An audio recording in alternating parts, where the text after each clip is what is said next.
My mother-in-law moved into our house after paralysis. She claimed our master bedroom, unaware of the impact and consequences. I'm Kimberly, I said, a nervous tremor in my voice. I'm 29 years old. You'll never be as important as me, Melissa, Larry's mother, spat, her eyes narrowed. He'll always choose me over you. Don't expect anything else from him. Her words hit me like a slap. It was our first meeting, and she was already launching into a tirade against me. I felt a wave of embarrassment wash over me. You're worthless, she continued, her voice dripping with disdain. I don't know how my son could choose a girl like you. No one deserves my baby. He's just mine. Larry is the best kid ever and loves his mom. You're just a temporary person in his life. I know he is your favorite son, Melissa. I tried to reason, my voice shaking. I also know that he loves you a lot. You are his mother, after all. I'm not trying to replace you. I just want to be his partner, a good girlfriend. You don't have to see me as a competition. You can never be my competition, she sneered, lips curling into a cruel smile. Besides, you're only here for a while, so don't get carried away. He'll dump you sooner than later. Melissa's unabashed rudeness shocked me. Larry, my then boyfriend, was nothing like her. He was kind and caring and always put others before himself. It was like they were from different planets. The whole interaction hurt like hell. I would never ask Larry to choose me over his mom, I said, my voice catching in my throat. I lost my parents when I was young, so I know how important parents are. Larry has always been a loving partner to me. I know he holds his mother in high regard. His father, Billy, divorced Melissa when they were kids, Larry had told me once. He never knew the reason for the divorce, but he did hold some resentment towards Billy. They have a relationship, but Larry prefers his mother over everyone else. He thinks his mother sacrificed a lot to raise him. I too held Melissa in high regard, based on the stories Larry told me. She sounds like a great person, Larry, I'd said, trying to sound enthusiastic. Especially since you talk so highly of her. She also raised such a fine man like you. She's a little dependent on me, Larry had admitted, a hint of sadness in his voice. But that's because she never married again. You know, she spends a lot of time taking care of us.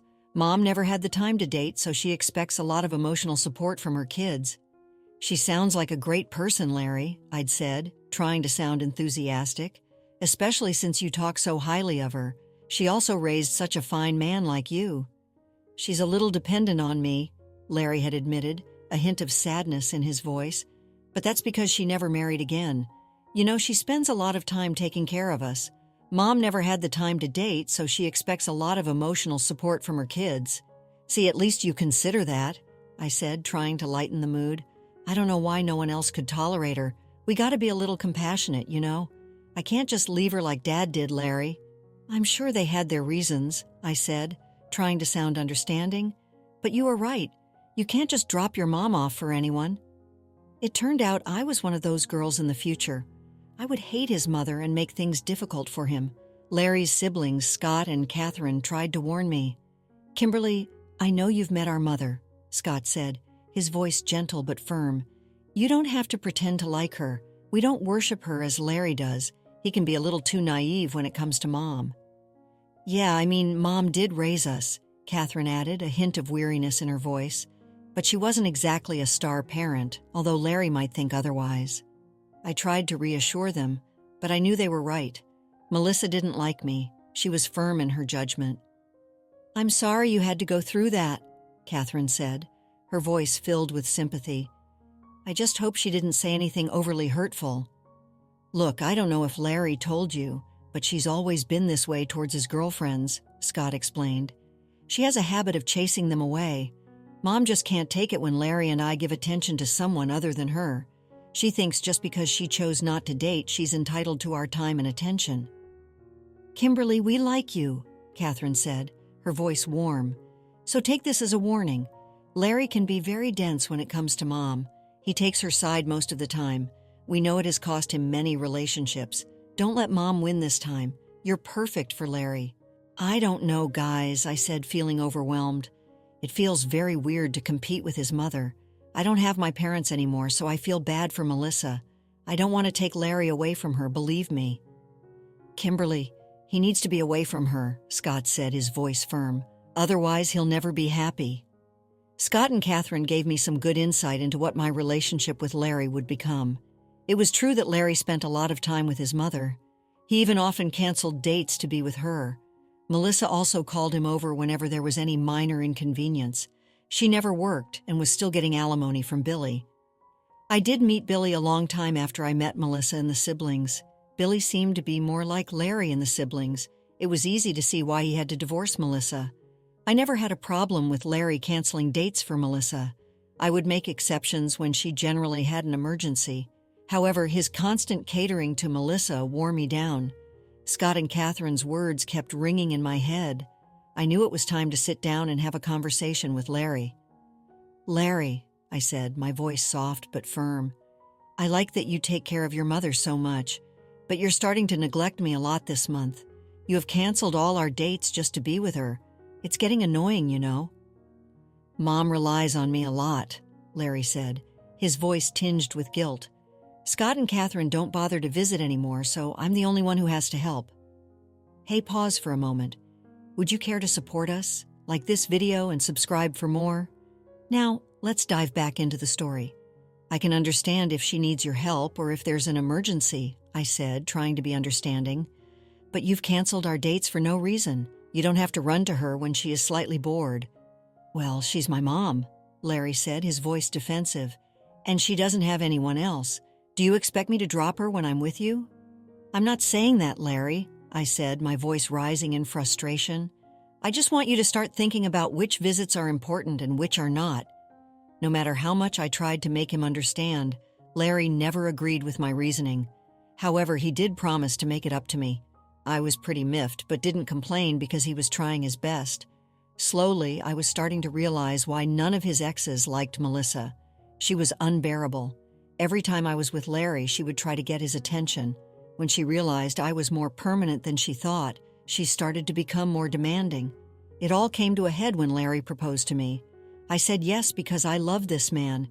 He was the man of my dreams, exactly everything I wanted. Both Larry and I were over the moon. We decided to invite his family for dinner so that we could announce our engagement.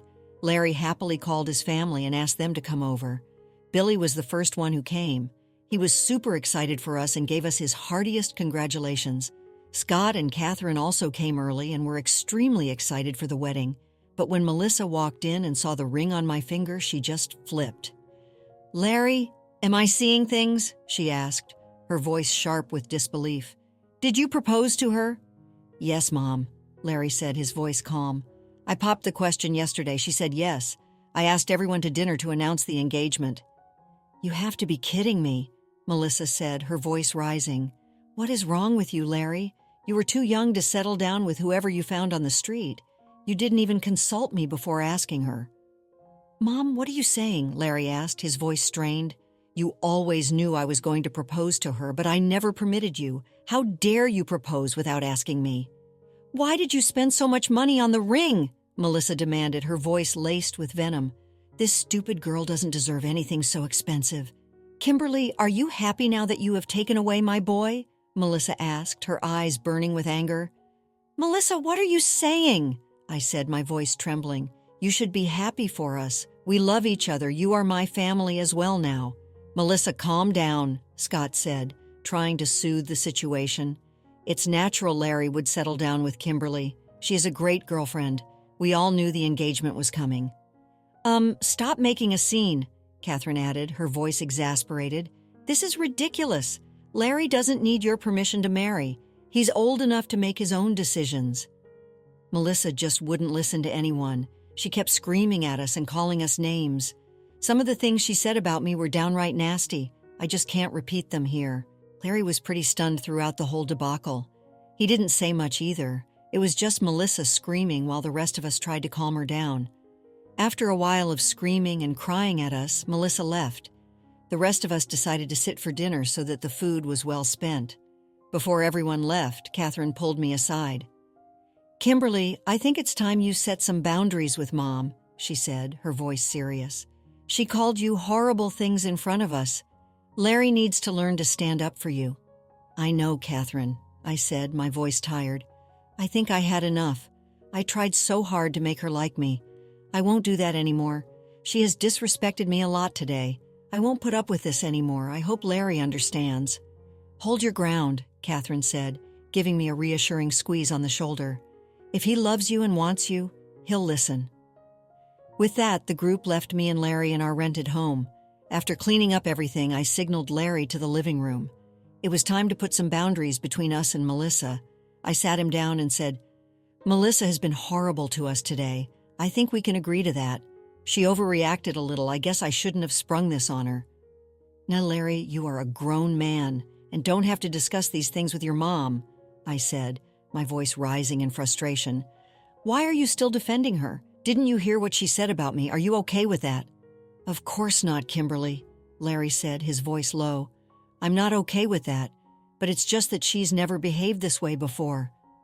"Oh, trust me, Larry," I said, my voice shaking with anger. "She has done this before. Every time you were away, Melissa used to berate me and call me names. She's obsessed with you. Can't you see that?" "What are you saying, Kimberly?" Larry asked, his voice confused. "My mom has been talking about you all this while. Why didn't you tell me before?" "That's because you have a habit of defending her every time," I said, my voice filled with disappointment.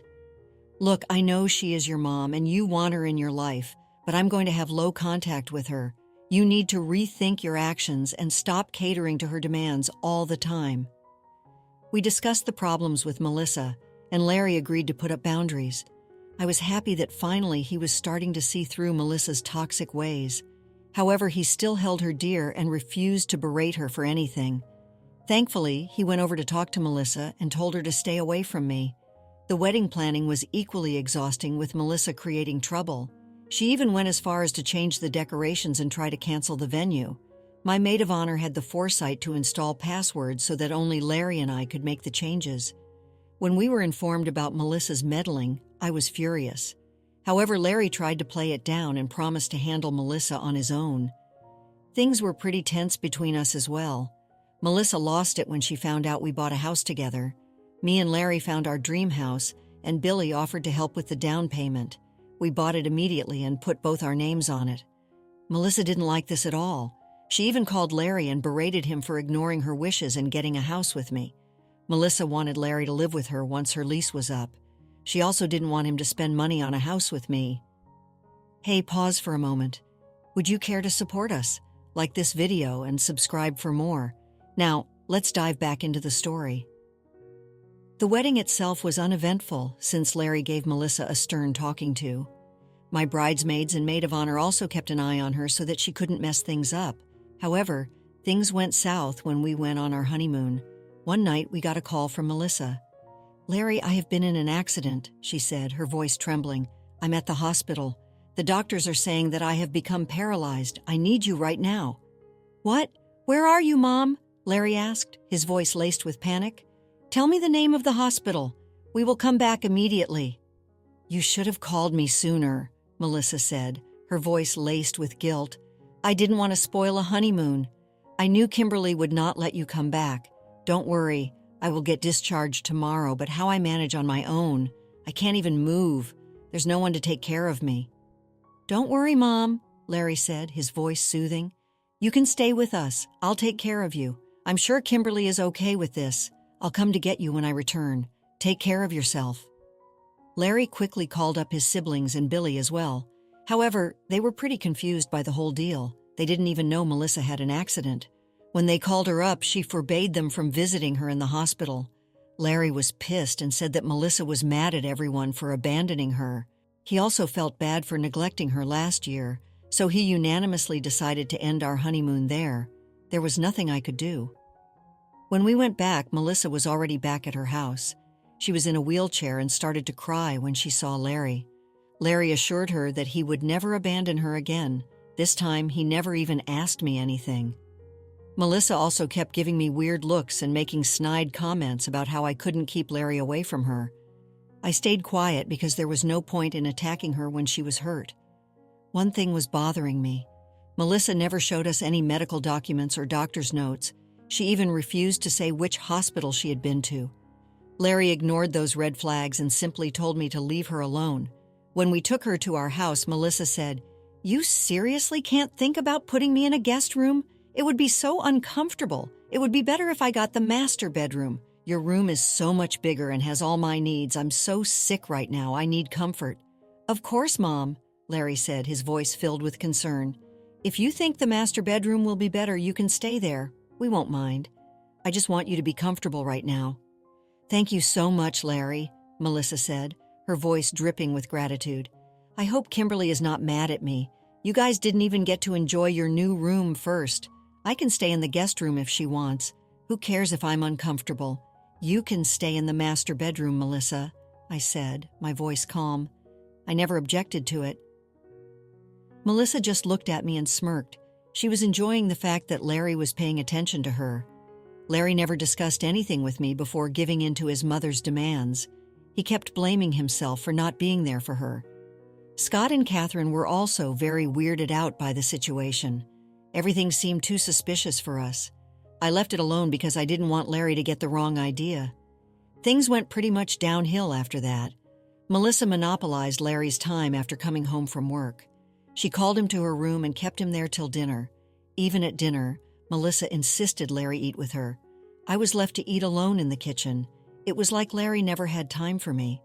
Melissa also ordered me around when I was home.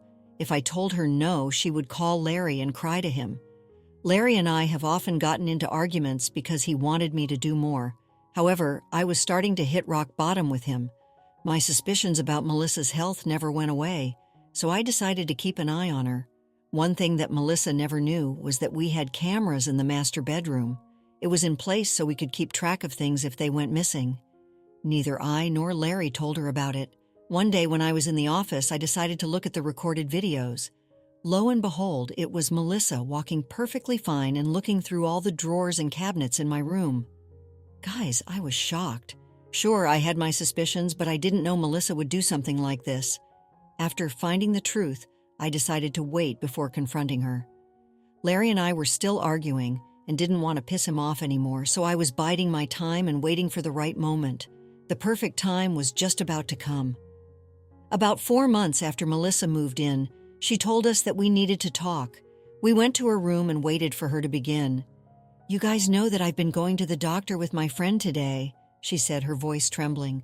"The doctor said that he can fix me, but it would take a lot of money to do it." "That's great news, Mom," Larry said, his voice filled with hope. "I'm sure this treatment will help you get better." "Yes, but you know I don't have that much money," Melissa said, her voice pleading. "So I was wondering if you can help me out." "We will be happy to help, Melissa," Larry said, his voice hesitant, "but we don't have that much money lying around." "Don't be selfish, Kimberly," Melissa said, her voice laced with bitterness. "You have this house. If you sell it now, the money will be enough for the treatment. You can just move in with me and stay there after that." "Mom, it's a big decision to make," Larry said, his voice strained. "We want you to get better, but I can't believe this. My son doesn't want to help me?" "Okay, then go ahead and kick me out," Melissa said, her voice breaking. "I would rather die in the street than stay here any longer." "Mom, don't say that," Larry said, his voice filled with despair. "We'll figure something out. Just give me time." "No, just sell this damn house," Melissa said, her voice rising in anger. "You don't need such a big house anyway. Kimberly doesn't get to live in a big house while I ride away in a small one. Sell the house and give me the money." "Mom, calm down," Larry said, his voice pleading. "We will find a way. Just let me think about it." Melissa just kept accusing Larry of not loving her. She was so intense that Larry was on the verge of tears. He was almost ready to sell the house for her. That's when I decided it was enough. "Stop it, Melissa," I said, my voice firm. "Why are you pressuring him like this? I know you're not sick at all. Your paralysis is a lie. Stop this nonsense now. We are not selling the house for you." "Oh my, Kimberly, what is wrong with you?" Melissa said, her voice dripping with sarcasm. "Why would you say something like that? Come here." "She wants to call me a liar," Melissa said, her voice filled with anger. "That's because you are one, Larry. I know you think I am insane, but Melissa has been lying to us. Do you remember the cameras we had in the master bedroom?" "Yes," Larry said, his voice confused. "What about them?" I asked, my voice steady. "I accessed them a few days back," I said, my voice calm. "Melissa's just fine. She's acting like she's paralyzed. Here's a compiled video of her moving around just fine. I gave Larry my phone to see the evidence. Melissa went white as a ghost. She was trying to prevent Larry from seeing the video. She knew I had caught her in the act. After watching the video carefully, Larry said, "What the hell is this, Mom? You were acting all this time. Why would you do that?" "It's not my fault, Larry," Melissa said, her voice cracking. "You have been drifting away from me. There was nothing else I could do. Kimberly doesn't deserve all the money and attention you give her. I should be a priority, not her." "Of course, Kimberly is my priority," Larry said, his voice firm. "She's my freaking wife. I would always be there for you when you needed me, but you were getting overwhelming for us. How can you say that? I am your mother. You have to sell this house and move in with me. I had to act like a worthless, disabled person to gain your attention. I deserve something for going through this nonsense." "You are not entitled to this house, Melissa," Larry said, his voice cold. "You should be grateful we haven't kicked you out instantly." "Mom, you need to leave," Larry said, his voice filled with anger. "I don't want to see your face right now. I need to be away from you." Melissa kept crying and screaming that Larry was abandoning her again. However, this time Larry wasn't giving in to her. Next, she started to attack me verbally. The insults she threw at me were vile. She even brought up my dead parents to insult me. Larry had enough and threatened to call the police if she didn't leave. She went back to her house but kept calling Larry repeatedly. Larry and I had some serious talks, and he apologized for being so naive about his mom. We discussed her awful behavior and decided that it was time for no contact. Even his siblings and Billy were horrified by what happened. They were also contemplating making no contact with her. Melissa kept pestering us with calls for months. However, for now, she has gotten the hint that she is staying away. We might consider establishing a relationship if she gets therapy and tries to be better, but for now, she is staying far away from us. After experiencing the full journey of our story, we'd love to hear your thoughts. How did the story resonate with you? Don't forget to like, subscribe, and stay blessed. Thank you for watching and see you in the next story.